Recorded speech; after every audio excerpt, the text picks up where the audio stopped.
Direct video call. ഓ direct video call വിളിച്ചിട്ട് പറഞ്ഞ് അപ്പൊ എനിക്ക് പിള്ളേരെ കാണിച്ചെന്ന് ഇവരെ ചേച്ചി മക്കളെ ഞാൻ ചേച്ചിയെ കൊടുക്കാന്ന് പറഞ്ഞിട്ട് അങ്ങ് കൊടുക്കുകയാണ് ചെയ്തത്. അല്ല വേറെ ഡയറക്റ്റ് ആണ്. അപ്പൊ എന്താ പറഞ്ഞ് ഇങ്ങനെ പൈസ ഒന്നും കിട്ടിയില്ല, ചേട്ടന് വർക്കിന് പോയിട്ട് പൈസ ഒന്നും കിട്ടില്ല, ആരും ചേട്ടന് അത് വർക്കിന് കൊണ്ടുപോയിട്ട് പൈസ കൊടുക്കുക, ചേട്ടൻ ഒരു പാവമായോണ്ട്. ഷാലു പേയാട് ഒരു കാര്യം തുറന്നു പറയുന്നതാണേ. അതായത് രേണു സുധിയും കൊല്ലം സുധിയും ചേർന്ന് കൊണ്ടിരുന്ന് കോള് ചെയ്തുകൊണ്ട് കയ്യിൽ നിന്ന് ഒരുപാട് പൈസ മിണുങ്ങിയിട്ടുണ്ട് എന്നുള്ളത് പല ആളുകളും കമന്റ് ഇടുന്നതാണ്. സഹായിച്ച കാര്യം പിന്നെ വിളിച്ചു പറയേണ്ടതായിട്ടുണ്ടോ എന്നുള്ളത്. ഇതൊക്കെ സഹായമായിട്ടാണോ നിങ്ങൾ കാണുന്നത്? അയാളെ ശല്യം ചെയ്ത് അയാളെ കയ്യിൽ നിന്ന് വാങ്ങിയെടുത്ത പൈസയാണ്. ആള് മരിച്ചു എന്ന് കരുതിക്കൊണ്ട് അയാൾ ചെയ്ത ഊളത്തരം ആവാതിരിക്കുന്നില്ല, അത് മനസ്സിലാക്കണം കേട്ടാ. ഒരുപാട് ആളുകളുടെ കയ്യിൽ നിന്നും പൈസ അപഹരിച്ചിട്ടുണ്ട്, പല നുണയും പറഞ്ഞിട്ട്. തൊട്ടടുത്തിരുന്നിട്ട് രണസുനെ ഇരുന്നിട്ട് ഡയലോഗ് അടി നമ്മൾ കേട്ടതാ. പൈസ തിരിച്ചു ചോദിച്ചപ്പോ അവളുടെ മുഖം മാറിയതും നമ്മൾ കേട്ടതാ. അത് ഭയങ്കര ഡയലോഗ് അടിയായിരുന്നു. ആളുകളുടെ പൈസ പോക്കറ്റിലേക്ക് എത്തിയതിന് ശേഷം തിരിച്ചു ചോദിക്കുമ്പോൾ കൊടുക്കാതിരിക്കുക, കൊഞ്ഞലം കുത്തുക. നമ്മൾ കുറെ ഓഡിയോസ് കേട്ടിട്ടുണ്ട്, ഇത് പഴയ ഓഡിയോസ് ആണെന്നുള്ള. പക്ഷെ ഇപ്പൊ ഷാലു പേയാട് തുറന്നു പറയുന്നത് ഫ്രഷ് ആണ്, ഫ്രഷ്. ആളെ ഒരു ചെറിയ ബന്ധമുള്ളൂ, ഒരു ചെറിയ പരിചയം, ബന്ധമല്ല ഒരു ചെറിയ പരിചയം. ആ പരിചയത്തിന്റെ പുറത്താത്രേ ആളുടെ കയ്യിൽ നിന്ന് പൈസ മിണങ്ങിയിട്ടുള്ളത്. നമുക്ക് നേരെ വോയിസിൽ കിടക്കാം. അണ്ണാ ഇവള് എന്റെ അടുത്ത് പൈസ ചോദിച്ചിട്ടുണ്ട്. ഒരു ദിവസമല്ല, 2 ദിവസമല്ല, 3 ദിവസമല്ല, ഞാൻ കൊടുത്തിട്ടുമുണ്ട്. ശരിയാണോ? അതായത് അന്ന് കൊടുത്തതിന് തെളിവെന്ന് വെച്ച് കഴിഞ്ഞാൽ അന്ന് നമ്മൾ മറ്റേ ഗൂഗിൾ പേയിലൊക്കെ തപ്പി നോക്കണം. ഇനി പിന്നെ കാണാതിരിക്കില്ല. കാരണം എന്ന് വെച്ച് ഞാൻ പറഞ്ഞുതരാം, സംഭവം പറഞ്ഞുതരാം. ഞങ്ങളൊരു പടം ചെയ്തിട്ട് ഞാൻ അങ്ങനെയാണ് പരിചയപ്പെടുന്നത് പുള്ളിനെ. സിനിമ ആ ഒരു പരിചയമാണ് എനിക്ക്. അങ്ങനെ ഞാൻ പടം ചെയ്തെടുക്കുന്ന സമയത്ത് 2 ദിവസത്തെ വർക്ക് ഉണ്ടായിരുന്നു. വർക്ക് കഴിഞ്ഞിട്ട് പുള്ളി പോയി. ആ പുള്ളി പോയിട്ട് ഒരു ദിവസം വൈകുന്നേരം ഒരു 8 മണിയൊക്കെ ആയി, രാത്രി 8 മണിയൊക്കെ ആയപ്പോ എന്നെ വിളിച്ചിരുന്ന മക്കളോടാ, ഞാൻ സുധിയാണടാ, എന്തുണ്ടോ വിശേഷം, സുഖം തന്നെയൊക്കെ ചോദിച്ചു. ഭയങ്കര കാര്യമായിട്ട് സംസാരിച്ചു. അവനാണോ സുഖം? അപ്പൊ നീ വീടെത്തിയാ എന്തൊക്കെ ചോദിച്ചു. ഇല്ലണ വീടെത്തി, നമ്മൾ ലൊക്കേഷനിൽ തന്നെ ഉണ്ടെന്നൊക്കെ പറഞ്ഞു. മക്കളോടാ പൈസ ഒന്നും കിട്ടില്ലടാ അവിടെ നിന്ന്, നിന്റെ കയ്യിൽ പൈസ വല്ലതും ഉണ്ടെങ്കിൽ. എന്നോട് ഇങ്ങനെയാണ് പറഞ്ഞത്, എടാ മക്കളെ പൈസ വല്ലതും ഉണ്ടെങ്കിൽ ചേട്ടന് ഒരു 1000 ഉണ്ടെങ്കിൽ തടാ മോനെ, ഒരു അത്യാവശ്യമാടാ വീട്ടില്, ബാക്കി ഞാൻ ചേച്ചിയെ കൊടുക്കാന്ന് പറഞ്ഞിട്ട് അത്ര പറഞ്ഞോളൂ പുള്ളി. വേറെ ഒന്നും പറഞ്ഞില്ല. പുള്ളി നേരെ ചേച്ചിയെ കൊടുത്ത്. ഇതിനിടയിൽ എനിക്ക് ഇവരാരും എനിക്ക് അറിഞ്ഞൂടാ. ഈ സുധി അന്ന് തന്നെ എനിക്ക് അവിടെ വന്നുള്ള പരിചയമുള്ളൂ. അത് ശരി, അതന്നെ പരിപാടി. നമ്മളൊരു വോയിസ് കേട്ടല്ലോ, ഗൾഫിലുള്ള ഒരു ചങ്ങാതിനെ വിളിക്കുന്നത്, അഖിലേ ഞാൻ എന്റെ ഭാര്യക്ക് കൊടുക്കടാ. അപ്പൊ രേണു, ഇത് അതിലാണോ അതോ അഖിലാണോ അതോ സുലഭാണോ മലഭാണോ? കുറെ ആളുകൾ ഇങ്ങനെ വിളിക്കുന്നുണ്ട്, കാത്തിരിക്കുകയാണ് എന്റെ അവസരത്തിന് വേണ്ടിയിട്ട്. ഞാൻ ഭാര്യക്ക് കൊടുക്കടാ. അപ്പൊ ഷാലുപ്പയുടെ ഇനിയിപ്പോ എന്താ ഭാര്യക്ക് കൊടുക്കേണ്ട കാര്യം എന്നുള്ള 1000 ഉറുപ്പിയുടെ കാര്യത്തിനല്ലേ? ഓക്കെ, കൊള്ളാം, നല്ല ടീമാണ് കേട്ടോ. അതായത് നിങ്ങളടുത്ത് അത്ര കമ്പനി ഉണ്ടെങ്കിലല്ലേ പൈസ വയ്ക്കാൻ പറ്റൂ. എനിക്ക് അത്ര കമ്പനി ഇല്ല പുള്ളിയായിട്ട്. ഞാൻ പുള്ളിയുടെ നമ്പർ സേവ് ചെയ്തിട്ടില്ല.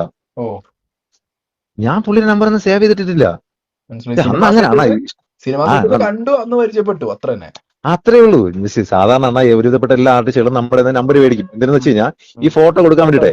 പിന്നെ കഴിയണത് ഞാൻ ആരെ നമ്പർ ഇങ്ങോട്ട് വാങ്ങിച്ചു വെക്കൂല. അതിന്റെ കാര്യം എന്ന് വെച്ച് കഴിഞ്ഞാൽ നമ്മള് ഇവർക്ക് ഫോട്ടോ പിന്നെ കൊടുക്കണമല്ലോ. അപ്പം അതുകൊണ്ട് തന്നെ ഞാൻ സേവനം ചെയ്തില്ല. അപ്പൊ അങ്ങനെ പുള്ളി എന്തെന്ന് അറിയാമോ, പുള്ളി എന്നടുത്ത് അപ്പൊ ചേച്ചിയെ കൊടുക്കാന്ന് പറഞ്ഞിട്ട് വൈഫിന്റെ കൊടുത്തു. വൈഫ് പറഞ്ഞ്, അപ്പൊ സത്യം എന്താ പറഞ്ഞാണ്, അന്ന് പിള്ളേർക്ക് ആഹാരം അരി പോലും വാങ്ങിക്കാൻ പൈസ ഇല്ലെന്ന് പറഞ്ഞിട്ടാണ് എന്റെ അടുത്ത് വിളിച്ചത് സംസാരിക്കണം. പിള്ളേർക്ക് ഭക്ഷണം വാങ്ങി കൊടുക്കാൻ കായില്ല, പൈസ ഇല്ലാന്ന്. ഫ്ലവേഴ്സ് ചാനലില് സിംഗമായിരുന്നു, സിംഗം, അഭിനയ കുലപതി സിംഗം. ആളുടെ കയ്യിൽ ശമ്പളം ഒന്നും ഇല്ലായിരുന്നു.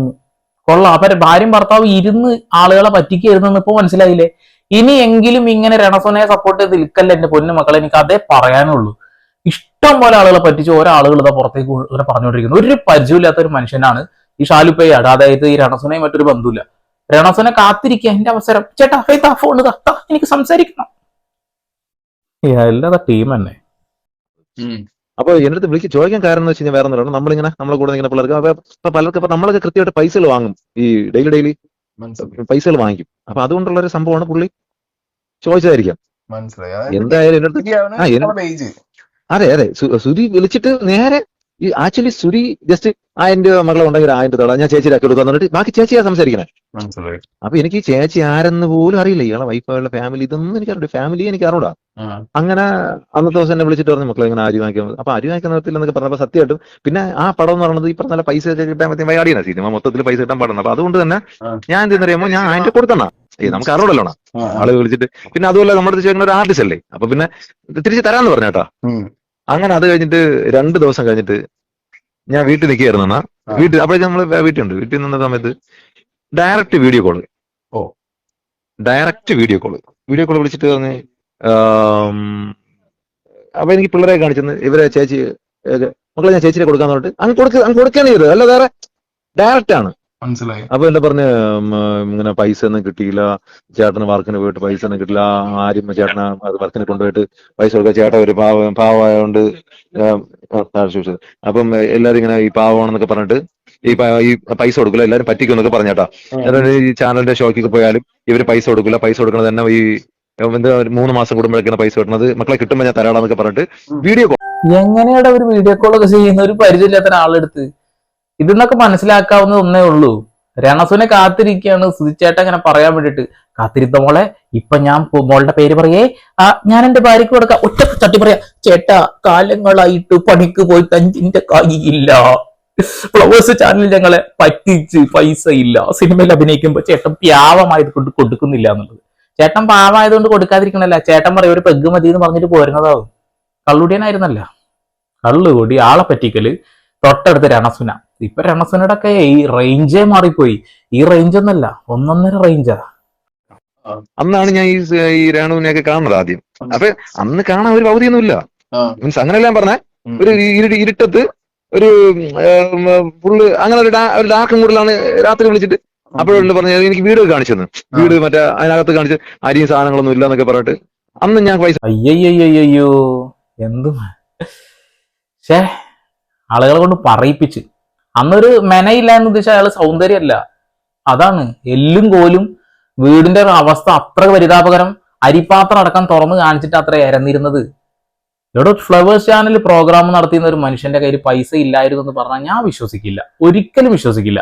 അതിലിപ്പോ തങ്കച്ചനൊക്കെ നമുക്കറിയില്ലേ, തങ്കച്ചൻ വിതുര, ആളൊന്നും ഇതുവരെ അങ്ങനത്തെ ഒരു കാര്യം പറഞ്ഞ പോലും കേട്ടില്ല. അയാൾ സത്യസന്ധമായ കാര്യങ്ങളൊക്കെ അയാളെ വ്ളോഗിലൂടെ പറയുന്ന ഒരു മനുഷ്യനാണ്. പക്ഷെ ആദ്യമായിട്ടാട്ടോ ഇങ്ങനെ കേൾക്കുന്നത്, ഭാര്യയും ഭർത്താവും ഇരുന്ന ആളുകളെ പറ്റിച്ചിരുന്നു എന്നുള്ളത്. പിന്നെ ഇത് സ്ഥിരം പരിപാടിയായി. എങ്ങനെ എന്നെ ഒരു 7 പ്രാവശ്യം വിളിച്ചിട്ടുണ്ടെന്നാ. അപ്പോഴേ പൈസ കൊടുത്താ നിങ്ങള്? അണ്ണാ ഞാൻ ആദ്യം ഒരു 3-4 പ്രാവശ്യം കൊടുത്ത്.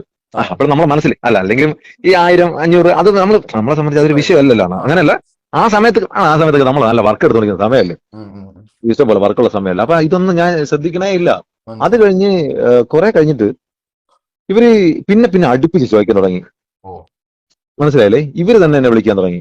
ഇങ്ങേരെ ഫോണിൽ തന്നെയാണ്, ഇങ്ങേരെ ഫോണിൽ തന്നെ കേട്ടോ, അവരെ ഫോണിൽ തന്നെ വിളിച്ചിട്ടേ ഇല്ല, ഇങ്ങേരെ ഫോണിൽ തന്നെ വിളിച്ചിട്ട് മക്കളെ ഇത് ഈ സാധനം വാങ്ങിക്കാന്നുള്ള രീതിയിൽ, അതായത് എന്ത് സാധനം, എന്തെങ്കിലും സാധനം വാങ്ങിക്കാനേ മനസ്സിലായി അങ്ങനെ ചോദിച്ചു തുടങ്ങി. അപ്പൊ ഞാൻ പിന്നെ ഞാൻ 1-2 പേരെടുത്ത് ഞാൻ വിളിച്ച് ചോദിച്ചു.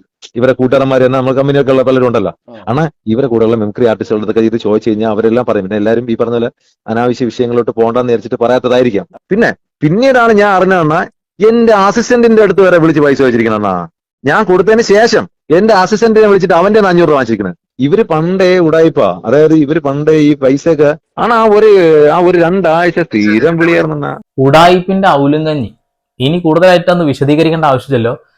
നിരന്തരമായി ആളുകളിൽ നിന്ന് പറ്റിച്ച് പൈസ. ഗൾഫുകാരെയാണ് എളുപ്പത്തിൽ പറ്റിച്ചവര്. ഗൾഫുകാരെ വിളിക്കുമ്പോൾ ഒരു മെസ്സേജ് ഇട്ടാൽ മതി, ഹായ് എന്നൊരു മെസ്സേജ് ഇട്ടുണ്ടെങ്കിൽ കൊല്ലം സുദ്ധി അങ്ങോട്ട് കയറി ചെല്ലും. എന്നിട്ട് പറയും, എന്റെ പരിപാടിയൊക്കെ കാണാറില്ലടാ,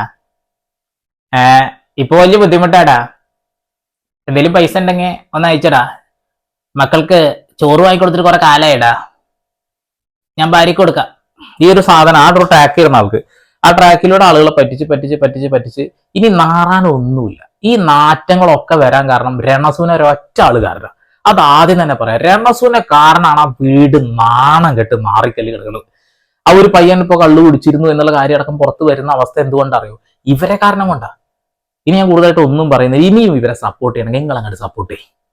വേറെ ഒരു വിഷയം നിങ്ങൾക്ക് വേണ്ടല്ലോ, ഈ ഒരു വിഷയം മാത്രം കണ്ടാൽ മതിയല്ലോ, ഇരുന്ന് കാണും. അപ്പൊ വീണ്ടും വരെ പുതിയ വാർത്താവിശേഷങ്ങളുമായി സന്ദീപ്.